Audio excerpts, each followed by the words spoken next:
Welcome to CBR news. Saudi ఎడారిలో అంబాజీపేట వాసి ఆవేదన. నన్ను ఇండియాకు రప్పించండంటూ ప్రాధేయపడుతున్న వీరేంద్ర తన సెల్ఫీ వీడియో ద్వారా ఆందోళన వ్యక్తపరుస్తున్న కోనసీమ వాసి. అంబేద్కర్ కోనసీమ జిల్లా పి గన్నవరం నియోజకవర్గం అంబాజీపేట మండలం ఇసుకపొడి గ్రామానికి చెందిన సరెళ్ల వీరేంద్ర కుమార్ ఒక ఏజెంట్ ద్వారా ఈ నెల 10వ తేదీ ఖత్తర్ వెళ్లాడు. అక్కడి నుండి అతన్ని సౌదీ అరేబియాకు తీసుకెళ్లి ఎడారిలో వదిలి ఒంటెలకు కాపరిగా ఉంచారు.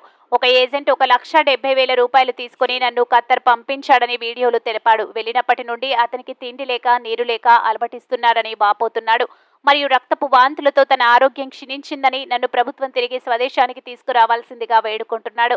బంధువుల ఫోన్ నెంబర్స్ 8919197330 9000164675. 1,70,000 ఇచ్చానండి. 1,70,000 అప్పు చేసి ఇచ్చామండి. నేను మా కుటుంబ సభ్యులందరూ. ప్లీజ్ నన్ను కానీ ఇలా వదిలేదండి. 10 రోజుల్లో కనుక నేను ఇలా ఉంటే కనుక చచ్చిపోతానండి. సరైన తిండి ఉండలేదండి. మంచినీళ్ళు తాగుదామన్నా కానీ నా నీళ్ళు ఉండలేదండి. ఇక్కడ ఎక్కడికో దూరం వెళ్ళి రావాల్సి వస్తుంది. ఇది చూడండి, అక్కడ ఎక్కడో చిన్న చిన్న గుడారాలు ఉన్నాయి కదండి, అక్కడ ఉండాలండి.